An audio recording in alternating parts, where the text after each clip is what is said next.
Good afternoon, everybody. I'm Laura Bloomberg. I'm the Dean of the Humphrey School of Public Affairs, and I'm really pleased to have you join us today. This is our 7th seminar that we have offered during this summer series, and it's just been a delight to engage in this way with, at this point, literally hundreds of students and alums and community partners all over the country as we share our research and engagement expertise. So thanks for joining us today. And for those of you who have returned for many seminars, I'm glad that you're back. Just so you know, next week we will focus on global policy with our diplomat in residence, Mary Curtin. And next week, early next week, I believe on Tuesday, we will announce the final 3 seminars in August as a part of this seminar series. So stay tuned. Today's seminar is focused on building evidence for active travel, studies of multi-use trails, and it highlights the expertise of our urban and regional planning area, and in particular, the work of Professor Greg Lindsey, who joins us from his beautifully wooden paneled cabin. I just had to say that, Greg. It's good to have you here with us remotely. The moderator today is a graduate of our Urban and Regional Planning Master's Program. She's a 2018 MURP graduate, Lila Singer-Berk. Lila is a transportation analyst with Cambridge Systematics in the LA office. And in that role, she is responsible for supporting transportation planning projects in a variety of disciplines, including technical analysis and policy planning. Lila received her master's degree, as I said, in 2018. And her previous experience includes working with Dr. Lindsey at the Humphrey School as a research assistant on a variety of non-motorized transportation projects. In her spare time, Lila likes to run marathons and explore Los Angeles on foot, bike, and transit. Lila will be navigating and moderating today's session, and we'll share with you a little bit of information about how you might be able to pose questions. Lila, over to you. Thank you so much, Dean Bloomberg. Hi, everyone. I'll just add a little bit more about my background before I introduce Greg. As Dean Bloomberg said, I graduated about 2 years ago from the Humphrey School. And really the experience that stands out most from that time is the work I did with Greg as a research assistant, working on a variety of active transportation projects, including one I'll talk more about today, where we partnered with the Rails to Trails Conservancy to monitor trail use on a 4-state regional trail network. I also worked with Greg on a Capstone project that was focused around active transportation safety element. So that's a little bit about my history and my time at the Humphrey School. Now, as Dean Bloomberg said, I work for Cambridge Systematics. We're a national company working on transportation projects, partnering on the federal, state, local level. And in that work, I've still continued to work on active transportation projects, but also much more broadly on lots of different transportation projects, which I'll talk more about later on as well. So with all of that, I'd like to introduce Professor Lindsey. So Greg Lindsey joined the Humphrey School back in 2008, and he served as the Associate Dean, followed by the Interim Dean, and then the Executive Associate Dean until September 2012. As the Humphrey School's Principal Academic Officer, he helped to lead the effort to actually develop the Master of Development Practice degree program, as well as an early admission program, the Public Affairs Leadership Certificate program, and the award-winning Humphrey by the Numbers Information Management System. So his research really focuses on what we'll be talking about more today, which is in the area of environmental planning, policy, and management. The current research is focused on non-motorized transportation systems, including bicycle and pedestrian infrastructure, and the relationship between the built environment, active transportation, and physical activity. So he partners with many different organizations in this research, which we'll talk about as well, including the Minnesota Department of Transportation, the Minneapolis Department of Public Works, among others. Previously, Professor Lindsey worked on research projects around water infrastructure, several other environmental topics as well, serving on neighborhood development, parkland acquisition, comprehensive plan implementation, tree preservation, all sorts of commissions and other environmentally related work as well. So plenty of experience. So Greg, with that introduction, I'm hoping you can start by telling us about your work at the Humphrey School and your current research. Thank you very much, Lila. You've done a wonderful job describing it. I think I need not add much more. A branch of the research I've done in the 12 years since I've been at the Humphrey School builds on work I began earlier in Indiana. And it has to do with how we document evidence about decisions we're making about supporting biking and walking or active travel. We face a number of global challenges. One of those is climate change, and we're looking at ways we can try to control carbon emissions. Active travel is one way that makes a contribution. We have an obesity epidemic, and we're looking for strategies to try to increase health and fitness, and biking and walking can help there. We're looking at a variety of other types of public challenges, how people recreate and get around. For example, these days of COVID, where can people go that's safe? And so the work that we're doing supports all these areas by trying to show and document how facilities are used so we can optimize and improve management of them. Great. Yes, lots of big challenges. So why don't you tell us a little bit more about your background in terms of how you came to be interested in this area of study, specifically active travel and the role of multi-use trails? Yeah, actually this started in, I think, my 4th year as an academic, 25 years ago in 1995.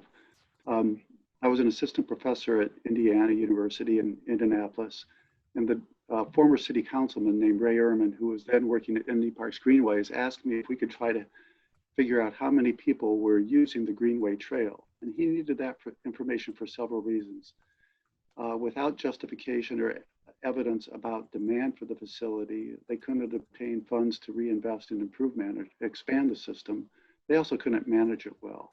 And so we said, yeah, that's something we can try to tackle. And so I organized a Capstone project. This is, I got several students, Masters of Urban Planning students at that time, and we designed a sampling plan, a strategy, a monitoring plan, and developed a set of recommendations for the city. The city went on to expand that network. It led eventually to what's called the Cultural Trail in downtown Indianapolis. And so they've done a good job in that city of trying to maximize opportunities for people to bike and walk throughout the city. It's had also economic benefit spin-offs. I had an epiphany then that's really changed how I do a portion of my work. And that is that that project that involved teaching Capstone students, it showed me the power of problem-based learning. I began to think more about service, how we can help engage our students in solving real-world problems. The work the students did changed investment decisions by the city of Indianapolis. And it also recognized at that time we were doing that work because there wasn't a body of theory or practice that showed how to document and improve work. And so that really led to my work over the next 25 years, what I'll call engaged scholarship, where we spend a lot of time trying to begin with questions that decision makers make, engage students in solving those, and while we're doing that, adding to our theory and understanding the empirical evidence of how these systems work. So this is a pretty common diagram for engaged scholars, but that was the start of it. And when I came here in 2008, I've sort of continued that line of work. Great. Yeah, I think that's really, something that stands out from the time with you, Greg, in terms of doing research that really is, as you called it, engaged scholarship, but really that has practical implications for the planning field and really changes what public agencies and our partners are, how they're working and what they're doing. So can you talk a little bit more about how students have been involved in your work, what opportunities there have been for students in this area of research? Sure. What I'd like to do is talk with you about why we do this work and how that's led to a set of products or the types of evidence. So here we're thinking about, we can document use of facilities. We use that information to allocate resources. We inform post hoc or after the fact and assessments of efficiency of investments. More recently, we've begun looking at using these data to understand exposure to risk and traffic safety. You know, we often talk about crash rates. Well, historically, we've not been able to talk about bicycle crash rates or pedestrian crash rates because we lack denominators. And so part of our work has been trying to measure demand, use those measures of demand as denominators so we can actually assess relative safety across locations. And as I mentioned earlier, we're trying to address these global problems of climate change and obesity and crash fatalities. We used a variety of different types of techniques. We don't develop technologies, but we work with public officials and decision makers in deployment of different types of technologies and making sure that the data are valid. So you can see here, for example, an inductive loop that's embedded in a bike lane and can differentiate between cars and bicycles. We see the traditional tube counters that are used in some places. We also use a lot of infrared counters, and an example here, a microwave counter. So our students have been involved in assessing the validity of the measures obtained with these different types of commercially available technologies, advising jurisdictions on their strengths and weaknesses, and then helping people design plans to deploy them and then analyze and use those data. And I can talk with you, I chose 2 or 3 projects that go over time that really illustrate, I think, the significance of this approach of engaging students in doing addressing the needs of the community in ways that lead to better infrastructure for people to walk and bike, get to work and recreate. So at one point, the map on the left with the red and blue dots is the 80-mile trail work in the city of Minneapolis. When I came here in 2010, there was no monitoring of use on the trail at all. One of our alums, Simon Blesky, was working for the city of Minneapolis, and they were trying to understand the dynamics of use of that facility. They worked quite closely with the park board. And so I had several infrared counters, and we deployed those with the students at the areas where there are blue counters. And the relative size of the dot is a relative measurement of use. And so what we're able to do then is, over time, begin measurement of that trail network. The east-west there is in the middle of the route is what we call the Midtown Greenway. We then, one of our students designed a sampling plan and executed that plan where we had week-long samples of trail use at each of the other locations. And we can convert those to the most common measure that's used in transportation planning for demand, and that's annual average daily traffic. So we were able to show, for example, the average daily traffic day in, day out at the Minneapolis trail network is about 1,000 people. And that when we look at that average daily traffic over the length of the trail segments that they traverse, show that they travel about 28 million miles of traffic annually in that network. Those are the first time that we had those types of data. And they begin to give us information about how we can plan. So for example, you see little segments of trails where there's no connection. What we see is there are, in general, larger trail volumes where there's greater connection. So this gives us a lot of information for plannings where there wasn't any before. We can then move to production of heat maps. And when we go there, we can then look at, for example, safety issues. And so a couple years after we first produced these numbers, another student and he worked to identify each trail roadway crossing in the city of Minneapolis. There happened to be about 184 of those. And he used engineering procedures to try to identify where traffic signals may be warranted. And he identified those. He also made a methodological contribution. Historically, when engineers have assessed where to put pedestrian hybrid beacons, they're the little flashers that you can press as a pedestrian to stop traffic. They only look at Tuesday, Wednesday, and Thursday traffic volumes because that's when vehicles are greatest. Well, it turns out that the greatest risk at these types of intersections is on weekends when there's the most bicyclists and pedestrians. And so by stepping back, producing data, developing empirical evidence, we can begin to change both method and evaluation. Another project we did with the city involved trails, but also the entire street network. And in this particular case, again, Simon Blensky, the alum at the city, who was trying to measure demand, they were doing 2-hour late afternoon, what we call peak hour counts at each of those red dots across the city of Minneapolis. He brought them in and said, well, we have all this data and we know it's useful because we know how many people are at one location during peak hours, but we've not analyzed it systematically. There's lots of places we don't know information about trails. And so we organized, this was back in 2010, a Capstone team, and they summarized the information and they built a statistical demand model. A couple of them actually, one for bicycles and one pedestrians. And what a demand model is, it's a regression or statistical equation that enables us to predict the number of bicyclists and pedestrians wherever we have the right data.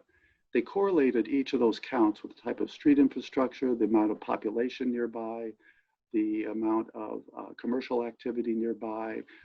They looked at access to recreational resources. And then they developed these statistical models. And what you're seeing in the two maps, the bicycle map and the pedestrian maps, are our estimates of the volume of bicyclists and pedestrians at every intersection in the city of Minneapolis. And so the students in this particular case did a couple of things. What we were able to do is give a number equivalent to one of those red dots, but for every place there may be an intersection. And that helps to inform whether or not we need crosswalks or whether we need traffic signals. And you can see, the different patterns emerge for bicyclists and pedestrians. You see much greater pedestrian concentration in the central business district. You see much greater trail use bicycle use on the trails that connect the lakes. And so the same way, these represent the first time that there's been an entire network coverage for these types of estimates of levels of use that are really essential to addressing both management decisions and safety decisions. And to illustrate how we build on that, this is a map, and this work is now still wrapping up over this last year and a half. This is a map of all the bicycle and all the pedestrian crashes in Minneapolis and between 2005 and 2016. There are a lot of crashes. Fortunately, they're sparse. And when you look at them, you see they don't occur at every location. So we know something about some locations where there's accidents and people are hurt or killed, but we don't know about every location. Now, there's a couple of things I want to point out here. One is you see a concentration of dots, more accidents downtown, and that's generally the case in large cities like Minneapolis. But the other thing we see is we've outlined in blue what we call the Metropolitan Council calls the APC 50 areas.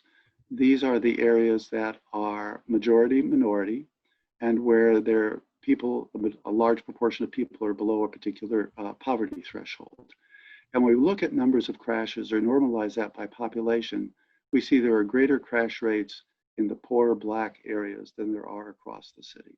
And so what we see by beginning to map these crash data are disparities in transportation, just like other types of disparities we've been wrestling with later. The city of Minneapolis has actually done quite a good job of documenting this. This sort of corroborates or confirms their analyses. But what we've tried to do is recognize that, again, where we have a traffic count tells us information just about that location. Where we have a crash, it tells us information just about the location. But there are lots of places where we have no actual count or no actual crash, but that doesn't mean that there's no risk of crash, right? There could be a risk, there could a crash occur where there's never been one before, and that may be based on the volume. And so the work we're doing now is combining our exposure models, our demand models to predict numbers of people, and then include those predictions in a crash risk model. And then what we're able to do is predict the total crash risk for every intersection and for every mid-block in the city of Minneapolis. And what you see here, what you would expect, you see larger crash risk in downtown. And then you see, frankly, it's a much larger crash risk along Lake Avenue, the place where we've recently been in the news because of the killing of George Floyd and the following. You also see what we can then do is looking more generally at crash risk in areas of poverty, we can see additional equity issues. So again, the areas that are outlined by blue are the areas of the APC 50 areas. Those areas are majority, minority, and poorer. And when we do statistical analysis of the relative risk there, we find it's greater. All this has relevance because when the city of Minneapolis plans street improvement, they have a ranking system that gives points for both exposure, the number of cars, the number of pedestrians, the number of cyclists, and the historic crash history. And what we're able to do is provide this type of information corroborates the importance of that point, of that approach and involving those, and also gives new ways to look at that particular problem. What I think is important, and the way this links back to how we began this work 25 years ago, is that heretofore there weren't these types of data available. In each of these projects, there's been students with capstone teams or independent studies, sometimes as research assistants, who've been doing the bulk of the analysis. And each of these have led to different types of decision-making in the municipalities have been our partners. Here's an example Simon gave us. Simon did a presentation once because people say, well, why are you collecting all this data? And he said, well, here's our top 10 plus one list. So this is why the city of Minneapolis values the types of data that they work with their collaborators. They want to understand what's going on at particular locations, highlight project success stories, look at whether or not investments change cyclist behavior. They want to understand crash rates across corridors so they can see whether improvements in safety, we call them countermeasures, actually change rates. They want to know whether they have to change traffic flows or put up new stop signs like they did on the Midtown Greenway. They're looking at new design streets. You can see those things here. But basically, the last one I think is important because as they've realized the value of evidence, what they've been able to do is make the case for more evidence. And they aren't alone. This is just the work we've shared for the city of Minneapolis, but in this last decade, we've worked with more than 17 public agencies and nonprofit organizations across the United States. And many of those involve coalitions of organizations. So for example, we developed a countywide a 3-county trail monitoring plan in Ohio for a coalition of 9 or 10 local municipalities, nonprofit organizations, and park districts. So when we say we've worked with 17 public agencies, that's multiplied actually many times because most of those are coalitions and have their own partners. And Lila, you know a lot about this because you worked on one of those projects for Rails to Trails Conservancy. So why don't you illustrate that and how the same themes sort of emerge here, okay? Sure. Yeah, so thanks, Greg. That's really helpful background. And this piece about partnering with, these different agencies is really important because it's part of putting this research into practice. That's what Greg's been demonstrating through the slides. So I thought I'll start by just talking a little bit about where I am now and in that work. Actually, Greg, why don't we go to the next slide first? Okay. So with while I was a research assistant with Greg, we partnered with the Rails to Trails Conservancy, which is an organization that's working really on a national level to maintain trails, build trails, advocate for trails. And one of the projects they had going on was in this region that you're seeing on the map on the left. It's a 4-state region, Ohio, Pennsylvania, West Virginia, and New York. And across this region, they had several trails identified with different counters. Greg demonstrated what some of those look like earlier. And the work was to take the data that they'd already collected and use that to estimate the traffic on this trail network. So as you can see, one of the interesting things as well about this work was that the counter locations were also divided into different land uses. So there was 5 different land uses and counters representing each of those, as you can see. Of course, another thing that was unique is that this is a really large region. It's a 4-state region. It's this regional trail network. So we're estimating the traffic on quite a big big network. And so the work we did resulted in some estimates that are shown in the graph, in the map on the right, where you can see that we were able to identify which locations had more average annual daily traffic than others. And of course, that also relates to whether these locations were in some of these urban areas versus more rural forest areas. You can see that in the Pittsburgh region, for example, and the Cleveland region, you had locations with more traffic.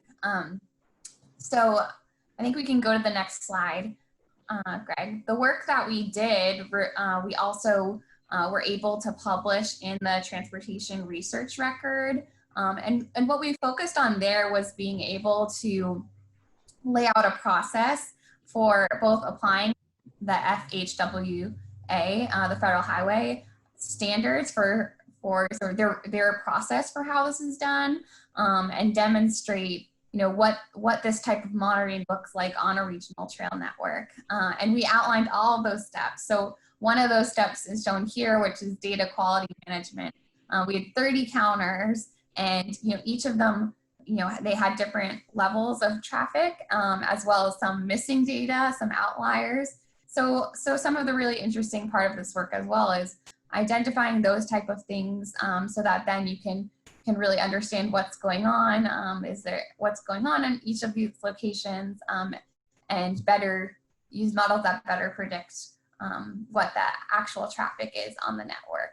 So really what was important about this work was being able to demonstrate a process for how this is done, so that it can be done other places as well. So the goal was to really have practical implications, be practical research that we're writing into something that others could follow as well. So that's quite a bit about that work. And I'll just share that one of the interesting findings as well that results from the work that Greg does is you can estimate the magnitude of people who are using these networks. So we estimated that 29.5 million miles are traveled per year on this regional network. And those type of things help agencies like the Rails to Trails Conservancy then make the case for you know, maintaining, building these trails and for why they are important. So that's quite a bit about that. I wanted to also, Greg, do you have anything else to add on this project that you wanted to talk about?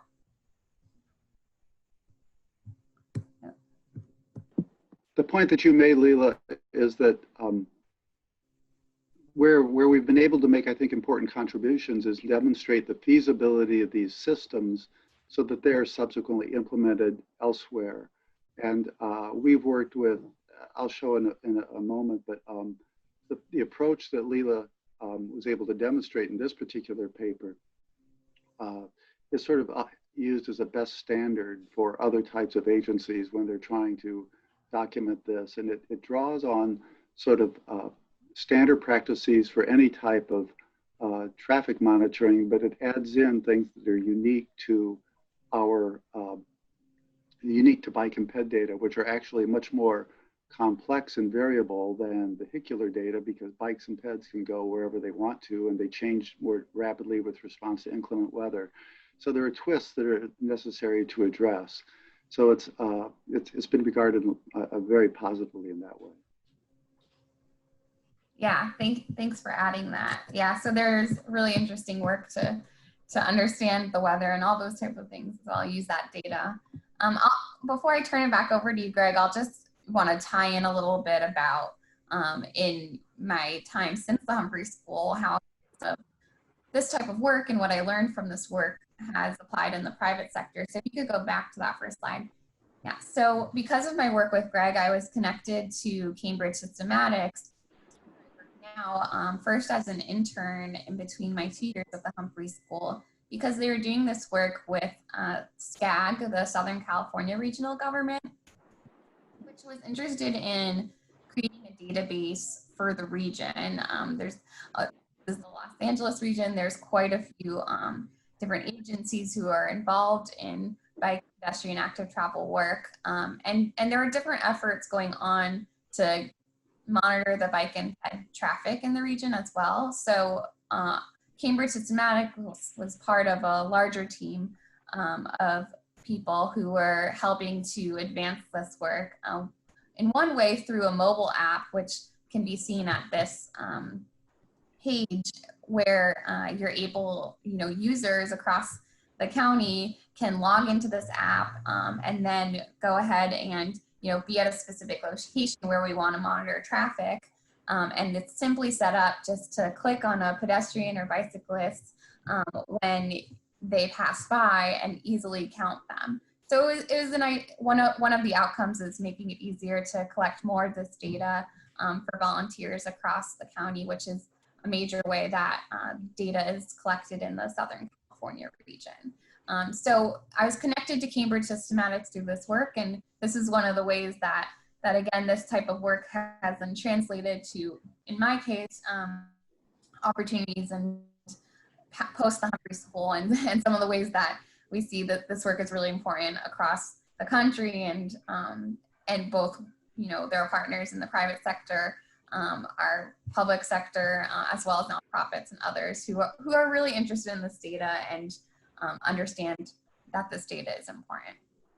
So with that, Greg, I think I'll turn it back over to you. And ask one of the things is sort of, I was asked to talk about some of our current projects. And so I'd like to talk about a couple of those, including one we've launched this summer. But an ongoing project, several years ago, Chicago, in their response, the city of Chicago, and it's the second city, because they were always arguing with New York. Well, after New York built the High Line, the wonderful pedestrian walkway through Manhattan, Chicago said, what can we do? And they developed what's known as the Bloomingdale or 606 Trail. It's a 2.7 mile elevated bike and ped trail located west of the Loop, a couple of miles. This was an old elevated train structure, and you can see a picture of it before that was redeveloped. You can see somebody walking on sort of what was an abandoned roadway. Through a concerted effort by the Chicago Park District, the City of Chicago, and the Trust for Public Land, they redeveloped it. And it's one of the most heralded multi-use trails. It was located in west of the Loop, in one of the areas of Chicago that had the least open space per capita. It was designed to be sort of for slow recreation, for not just biking and walking, but for places that people could congregate as well.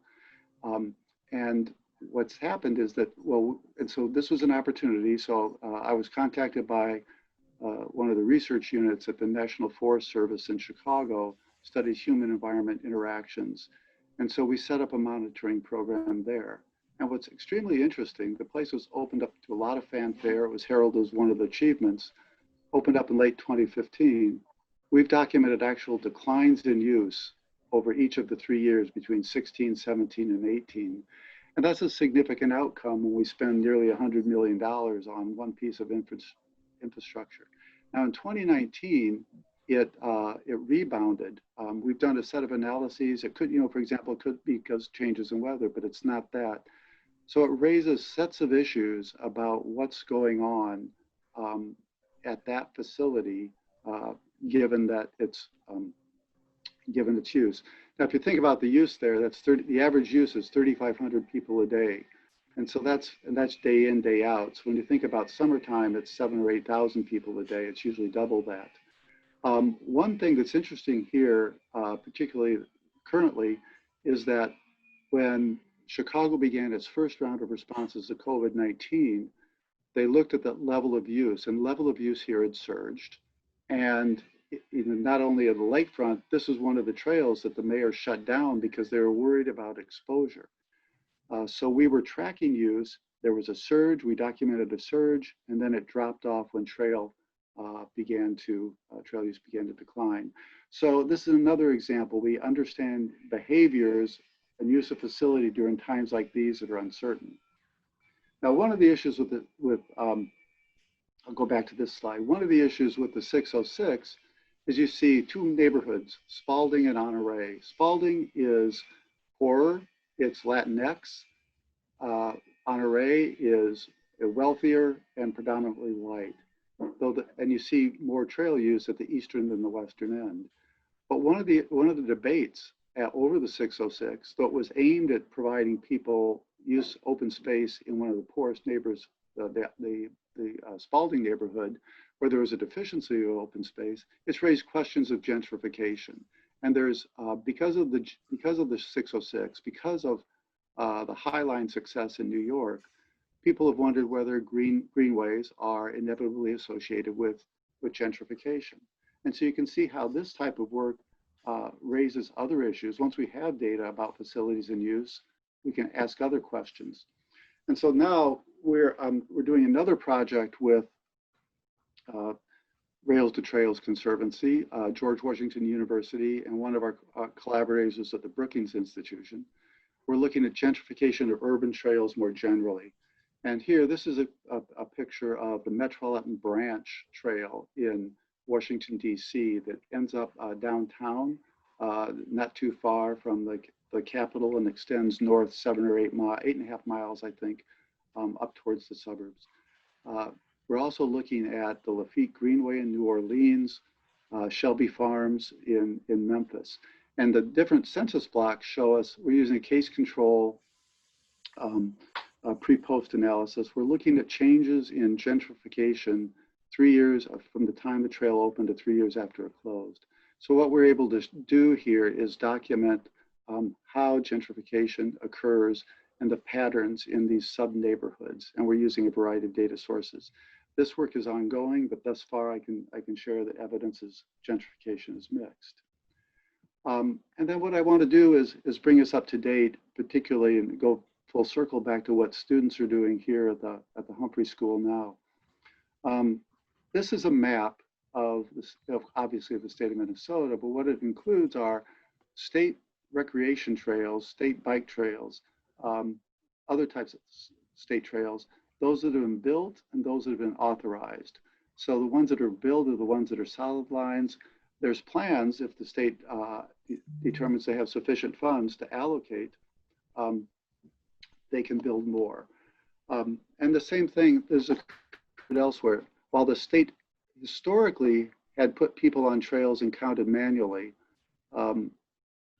that was proven difficult to sustain. And so 6-7 years ago, they began looking at what better strategies for trying to monitor and document use.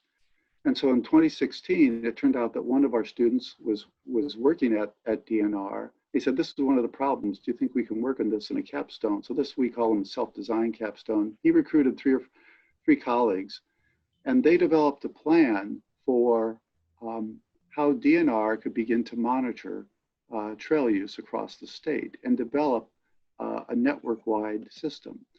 And it's sort of a classic planning type of approach. They looked at where are trails in relation to parkland. They looked at land cover data, tried to synthesize those data. They looked at street networks because they provide access. They looked at population differentials along there. It's another 600-mile network.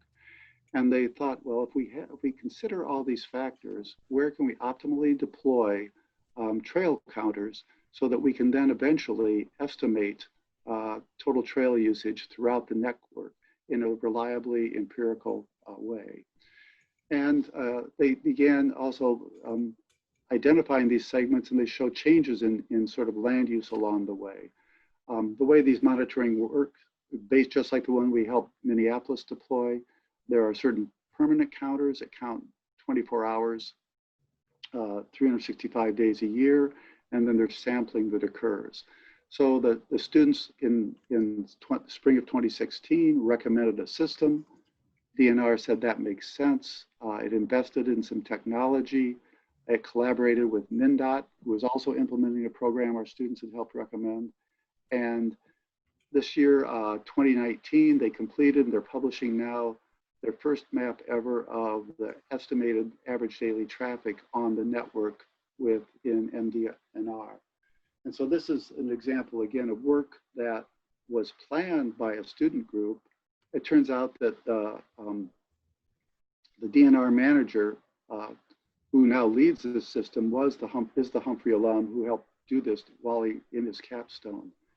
And so now they're looking at how we can refine this sort of a planning strategy. And so what we've looked at here is some of these segment links where there are counters are several miles long.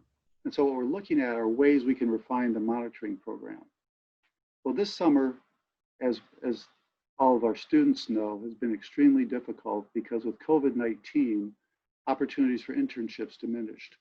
And so what we've done this summer is collaborate with DNR and with other agencies to provide internships. Before I talk about that, though, I want to mention one other thing, because this is, I think, relevant in this time of COVID. And earlier I said sometimes we collect data, and once we have evidence, we know now, for example, that this can tell us where the greatest use is and how we want to build those extensions, where we might find the greatest use, so we can try to build taking demand into consideration. This is work that, actually this is from the Parks and Trails Council, one of our collaborators who works with DNR in monitoring their program. But once we find data, we can start to see what happens and how use of these facilities changes. So this is the start of COVID-19. You can see up in January, February, March, work was tracking more or less normally for an average year. That average year is an average of 8 or 10 of the permanent counters for the state across the state. And you can see there in March, when the stay-at-home order went into effect, you can see the state of emergency, and you can see use of state trails across the state start to skyrocket. And then what you see is when the stay-at-home order went into effect, there was continued growth. What we see is we maintain the seasonal average despite cold, windy days, that a week in April, and then we see traffic shoot up again. So basically, what we're seeing is April, May level, or July and August levels of traffic in April and May, and it gives you an idea how people flock to these types of facilities when circumstances change. This is another graph that shows sort of the same thing. We were looking week by week analysis between March and April. And what we see here is below average use early in March, and these dramatic increases once the stay-at-home order went into effect. Now I mentioned this was done by the Parks and Trails Council. But the other thing that I think is important and reflects what sort of a maxim that we have here at the Humphrey School and that we teach is that these are all really collaborative efforts. We have DNR putting the system in place. These analyses come from DNR counters, MNDOT counters at Parks and Trail Council, and we've supported the design of all those systems and help with these interpretations. So for example, the peer review before these data come out go to a number actually of our alums at DNR, MnDOT, and then back here at the school. So, the data that we look at are timely in helping understand how we cope and give people opportunities to maintain maintain their health safely during a pandemic time. This summer we have, we've made arrangements to collaborate with DNR and Parks and Trails Council to give experience because so many opportunities for internships have dried up. So we're meeting weekly with 7 students. One of the tasks is they're refining the monitoring strategy. While bike trails are more about active recreational use, they also represent transects through the community. And so we're looking at how we can think about habitat restoration for threatened and endangered species along those routes. We have a student who's interested in health planning, and she's using a tool built by the World Health Organization to calculate economic health benefits of the trails. We have another student. There's a lot of interest nationally in using social media as surrogates or proxies for demand. So we have a student that's applying scraping tools to look at Instagram posts, and she'll look at counts of Instagram posts from different segments of the trail to look at those as surrogate indicators of demand. And it turns out you can see what's on those photos too. And so it's kind of fun when she shows pictures of what people are doing on the trail at any given time. And we have also a doctoral student who's helping coordinate the work of our 6 master's students and is going to develop a statistical tool so that we can predict trail use on planned trails.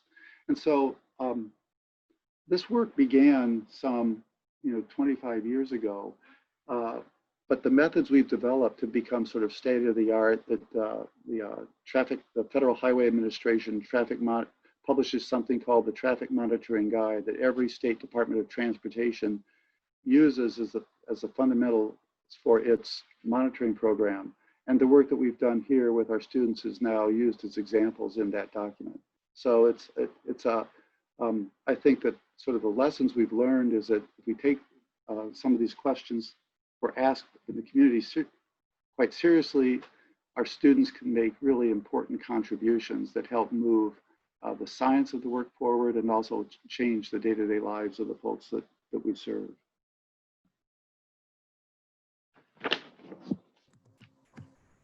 Great. Yeah, I think, Greg, you've really demonstrated many of the sort of different avenues that this work can take.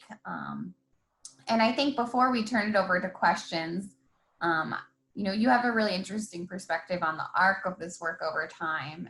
And today we're seeing, agencies are actually, having more funding for active transportation, and there's more investment in this type of work. So I thought maybe before we turn it to questions, you could just talk about, what is the future of this work? What does it look like? What do you expect to see? Well, what's happened is over the last 20 years, then there's been a marked increase in demand for evidence. And what I'd like to show is, I'll use one case to illustrate that, but in the year 2000, the Bureau of Transportation Statistics said the quality of data we have about separate bicycle and pedestrian facilities is poor and the priority is high. Since the implementation of this, we've had municipalities get out in front of states in construction of information. I'd say Minnesota is probably among the top 5 states at MnDOT and DNR in producing these types of data. So there's evidence-based decision making. And so I think we can take some pride in that. But I see it continuing to grow. And I'll give one last example. This is the state has a statewide pedestrian plan, and they focus on 6 populations that are at particular risk. Those populations include urban residents in poverty area, the elderly who walk and some need assistance on sidewalks often, but they also identify tribal populations at those because culturally there's greater frequency of walking on reservations. So MnDOT initiated a project, and I've been the principal investigator on this project, that involves trying to document pedestrian risk at reservations across the state. So we've looked at 4 reservations, and because of these results, we're extending it to another 3. Well, that project's on hold also because of COVID. Well, this picture here that we're looking at is in Mille, and the white building is their casino. And north of it is the principal grocery store that serves the residential population in this area of the reservation. And you can see some of the residential areas there to the east of Highway 169. The tribe had said, we have a problem because people are crossing this 4-lane highway where there's no traffic controls to get to work and to get to the grocery store, and we know crashes are coming. And they had some plans made, but they never had data to try to look at this. And what you can see is, they said, we asked about where the risk is. So in this case, we, for example, deployed video camera to observe pedestrian behavior. And you can see the place where most people, the tribal members said, we know most of the people are going here. And you can see along the frontage road, people had walked through we call them a goat path. You know, they actually cut a hole in the fence and they were continuing to walk across to the market. That's a 4-lane highway. The speed there is 40, 50 miles an hour. You have a lot of trucks. You have a lot of vacation traffic. Now down to the vehicle entrance to the south, you can see there's a controlled intersection with a stoplight. We monitored traffic, simple counting types of activities. There at the informal crossing, 136 people a day, down at the formal crossing, 4 a day. Now what happens is they were trying to work against human nature. So this is a lesson that deals with sort of the how we need to think about design and think about how humans react to different types of design. We documented this sort of activity: women crossing a 4-lane highway at an uncontrolled location with pushing a baby in a stroller, people on medians while traffic fly by, groups of unsupervised kids. So when the tribal member received this, our partners there, they said, "This, you know, we need to address this." They were able to get, I think, some $350,000 to build a pedestrian activated circle. That's being built now. So in this particular case, while we were focusing some on the methodology and looking more generally at risk factors here, what we've been able to do at this case and others is actually show that risk is present and that it warrants consideration, particularly in areas like tribal areas that have been historically disadvantaged. And so what I think here, that's a long answer to your question, Lila, but I think what we're going to see is more and more reliance on evidence so that we, particularly given the budget shortfalls that are going to emerge because of COVID-19, we're going to want to try to make sure that every dollar we invest makes a lot of sense and addresses these historic disparities and issues of inequities over time. Great. Yeah, I think that's a really excellent example to demonstrate, you know, one of the ways that another way that this work has continued to reach many different places. So with that, Greg, I think we'll turn to any questions. Please, for anyone who's participating, feel free to enter questions in the Q&A or unmute yourself. Keith, we can take questions both ways. So far, I'm seeing a couple of questions. Specifically, it's more geared towards if we're able to share this recording for other people who are interested. And this recording will be posted through the Humphrey School, as well as after we're done today. I believe you'll receive a link to that. Keith can confirm. Yep. So it will be available for others to view. Yes, this is Keith. We will post this by Monday to our YouTube page, so you'll be able to share the video and review any sections you maybe missed or want to watch again. And then in the webinar feature, if you have a question, you do have to use the Q&A. You're not able to unmute yourself. Okay, great. So if anyone has any other questions, we're happy to take them.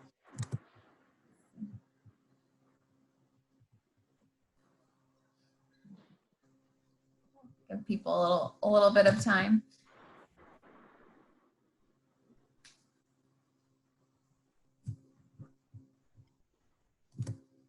Greg, for other people who are interested in finding out more, is there anywhere else you would direct? Oh, I'm happy to talk with people, and I can refer them to people who are experts in their particular area. For example, one idea, another answer to your question about growing, for example, both MnDOT and DNR, for example, now have individuals that are focused on collection and management of this data.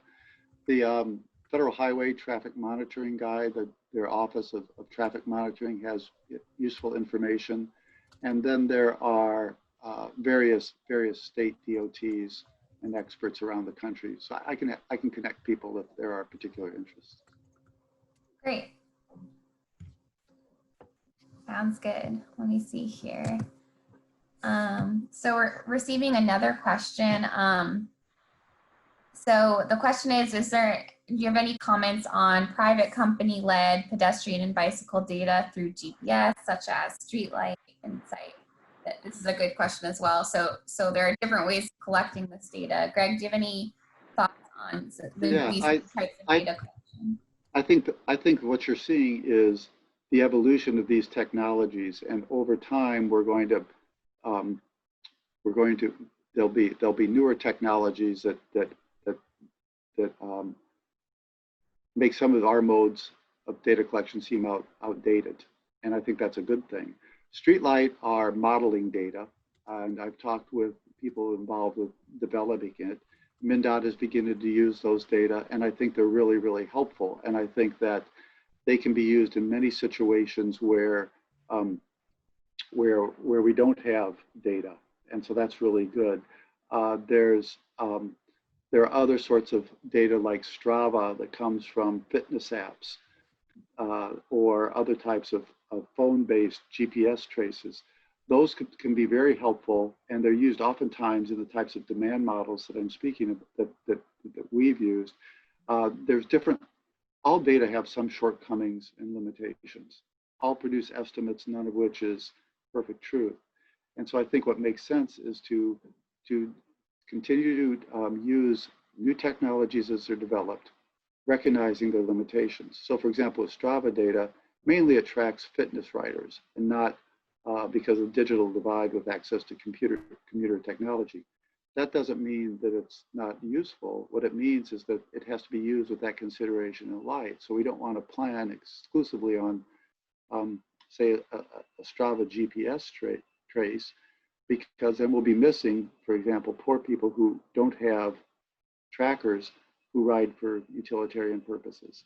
But I think that people who are doing the planning are aware of these limitations. The holy grail will be video cameras that can do automated counting, and so we can identify wherever, for example, there's a stoplight, we have these methods.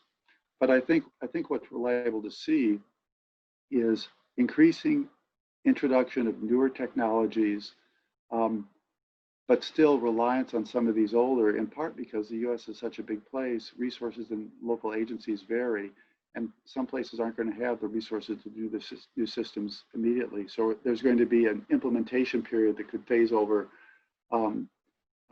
decades, literally. Yeah, I think you covered most of that, Greg. Yeah, and I think the point about each data source really having, to me, the most important thing is understanding the unique aspects of each of the data sources, what's accurate about it, what's inaccurate about it, and going from there. Greg, we have another question about our partners and who have been some of the unlikely, surprising partners, and who might be some future partners that you would expect to work with. Well, for example, in Cincinnati, we worked with a health foundation called Interact for Health. And this was they're active over a 10-county, 3-state region. And they're extremely interested in the effect of urban design and public infrastructure on behavioral activity by individuals. And so they were very interested in ways that we could document use of trail and other pedestrian bike infrastructure in that city. So they were working with a group called Green Umbrella, a regional sustainability group that also had a member called Tri-State Trails. And so we helped our students, again, help them design a 10-county, 3-state monitoring program and begin to collect data there.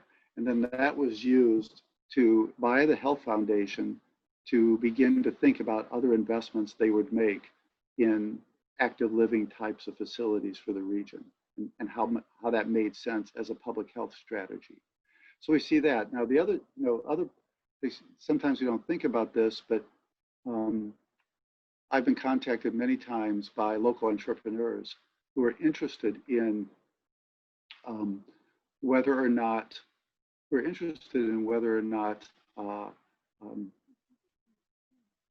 they can develop a business to take advantage of traffic flows on some of these facilities, pedestrian facilities, bike facilities.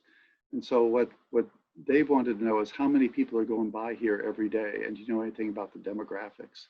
And so sometimes it's local chamber of commerce who are interested in that sort of activity. So it can be really people from all walks of life who, once they realize there's data, they can think of an opportunity to try to understand that. Yes, lots of opportunities, and it looks like we're right at the 11 o'clock hour. I think we've received a lot of good questions and comments, and as Greg said, we're happy if you want to reach out after this webinar as well. Greg, do you have any last comment before we close things out? Well, just this, I mean, I think that this is something that the Humphrey School excels in. It's something that, again, this isn't all the work that I do, but it's part of it. And I think that what this does, that the approach that we've done is we've taken questions posed by public and community leaders very seriously. We try to see links between sort of challenges. In one way, counting bicyclists and walkers may not seem very exciting or like a big deal, but if we think about the role of active travel in addressing climate change, obesity, and traffic fatalities, then I think we can see the importance of additional evidence. I think what we're do is help train people to deploy these techniques, and so by engaging students, I think we can really advance both the field and have practical impacts at the same time. They involve a lot of reciprocity, so we've built deep relations now with these types of monitoring, people interested in this evidence-based approach to planning, and I think that that has lots of positive spin-offs. So it's been very rewarding, in part because folks like you, Lila, go on and further the field. Yes, well, always happy to advance this work. Great. Well, I think for anyone who's continuing to write questions, I think we can answer those via chat. And we'll close out this webinar. Thank you, everyone, for your participation. And again, this will be posted on our YouTube, on the Humphrey School YouTube channel for those of you who want to access or refer it to other people at a later time. So thank you, everyone.